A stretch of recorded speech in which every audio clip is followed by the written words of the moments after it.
Hmm. Assalamualaikum warahmatullahi wabarakatuh. Waalaikumsalam warahmatullahi wabarakatuh.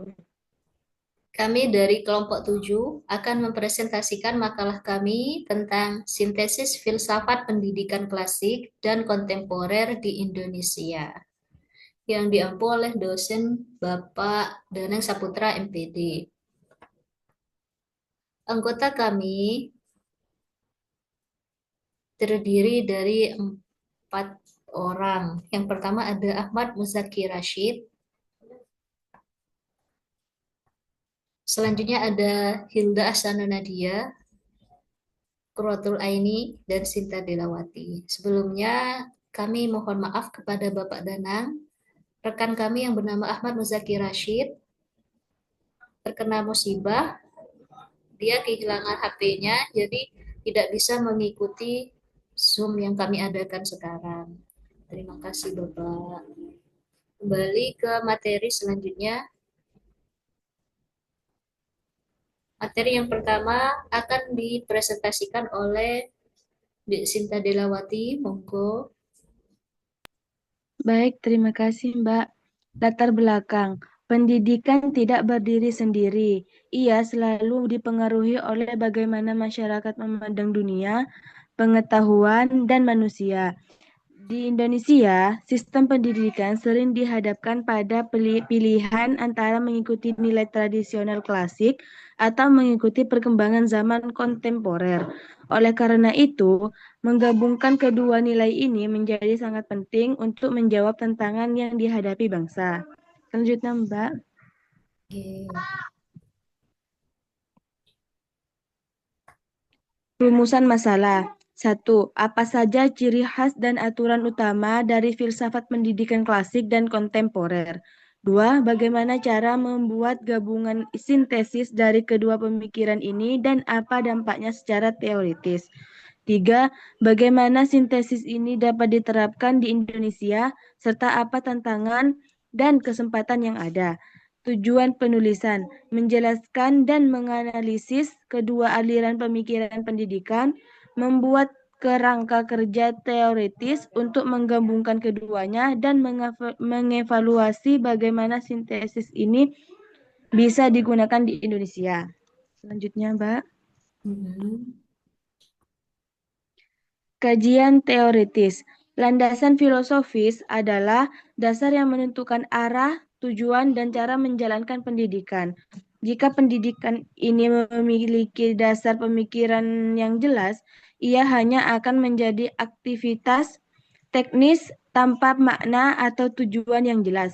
Tujuan kajian ini adalah untuk menjelaskan kedua aliran pemikiran pendidikan dan membuat cara menggabungkannya agar pendidikan bisa menjawab tantangan zaman tanpa kehilangan nilai dan dasarnya. Selanjutnya, Mbak. Mhm. Filsafat pendidikan klasik. Filsafat pendidikan klasik memiliki akar pemikiran dari Yunani kuno, yaitu Plato, Aristoteles, dan abad pertengahan Thomas Aquinas. Juga dikenal sebagai perennialisme dan esensialisme. Keyakinan utamanya adalah kebenaran, nilai, dan hakikat manusia bersifat universal, tetap, dan abadi. Tujuan pendidikannya adalah membentuk manusia yang bijaksana, memiliki karakter mulia, serta menguasai pengetahuan esensial. Guru berperan sebagai sosok otoritatif yang menjadi pemandu dan teladan bagi siswa. Metode pembelajaran yang digunakan meliputi ceramah terstruktur, dialog sokratik, penghafalan, analisis teks kanonik, serta latihan berpikir logis.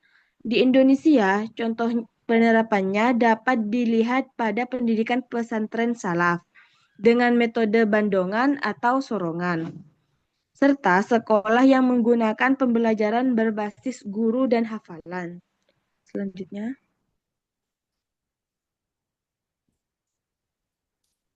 filsafat pendidikan kontemporer. Filsafat pendidikan kontemporer memiliki beberapa aliran utama dengan akar pemikiran dan tokoh yang berbeda. Antara lain pragmatisme yang digagas John Dewey dengan prinsip pendidikan adalah kehidupan itu sendiri. Pedagogi kritis dari Paulo Freire yang menentang model gaya bank serta fokus pada pembebasan dan kesadaran kritis, dan konstruktivisme yang diperkenalkan Piaget dan Vygotsky yang menyatakan bahwa pengetahuan dibangun secara aktif oleh siswa.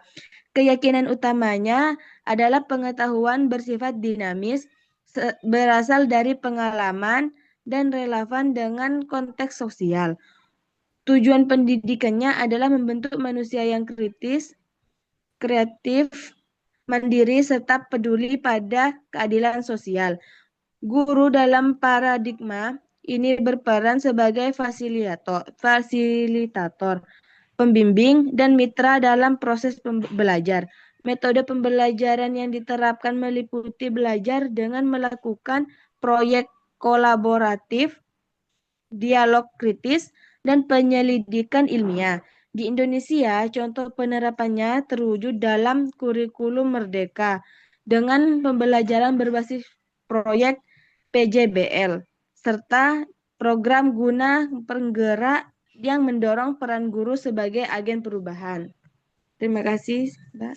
Iya, terima kasih kembali. Selanjutnya akan dipresentasikan oleh Hilda Asanunadia. Monggo. Baik, Pak. Terima kasih. Membangun sintesis. Sintesis antara filsafat pendidikan klasik dan kontemporer bukanlah pencampuran acak, melainkan integrasi yang kreatif dan reflektif yang menyatukan nilai-nilai terbaik dari kedua aliran. Terdapat beberapa level pada pembangunan sintesis, yaitu pada level tujuan. Sintesis ini bertujuan membentuk manusia yang tidak hanya bijaksana dan berkarakter berdasarkan nilai klasik, tetapi juga kritis, kreatif, adaptif, serta peduli pada keadilan sosial sesuai dengan prinsip kontemporer. Pada level kurikulum, upaya sintesis dilakukan dengan menggabungkan kajian karya besar maupun nilai tradisional dengan isu-isu kontemporer yang mendesak, seperti perubahan iklim dan kesenjangan digital. Sementara kurikulum dirancang berbentuk spiral di mana tema penting dipelajari berulang kali, dengan tingkat kompleksitas yang semakin meningkat seiring dengan perkembangan siswa. Pada level peran guru dan metode pembelajaran, guru tidak hanya berperan sebagai ahli materi, tetapi juga sebagai fasilitator, mitra dialog, dan teladan etis.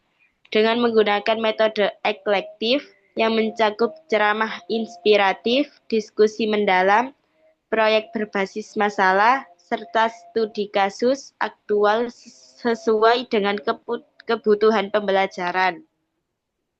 Pada level etika dan nilai, sintesis memadukan etika kebajikan dari tradisi klasik, etika diskursus dari pemikiran kontemporer, serta etika ekologis yang diperlukan untuk menghadapi tantangan global saat ini. Selanjutnya, Mbak. Penerapan di Indonesia. Konteks pendidikan di Indonesia. Pendidikan di Indonesia didukung oleh kekuatan utama yang saling berkaitan, antara warisan nilai klasik yang masih kuat dengan dorongan kebijakan pembelajaran kontemporer dan Pancasila sebagai dasar negara yang bisa jadi jembatan untuk menggabungkan kedua aliran tersebut. Terdapat dua contoh studi kasus, yaitu studi kasus yang pertama, proyek penguatan profil pelajar Pancasila atau disebut P5. Sintesis pada P5 terlihat dari gabungan nilai klasik, dimensi, beriman, berakhlak mulia, dan kontemporer yang berdimensi bernalar kritis, kreatif. Siswa bekerja pada proyek yang menghubungkan nilai lokal atau tradisional dengan masalah nyata, seperti menggunakan kearifan lokal untuk menjaga lingkungan. Namun, ada tantangan seperti guru yang belum siap, beban kerja administratif yang tinggi, dan sulitnya mengukur hasil belajar secara tepat. Studi kasus yang kedua, modernisasi kurikulum pesantren. Sintesis di pesantren terwujud dari penggabungan kurikulum nasional atau modern dengan kitab kuning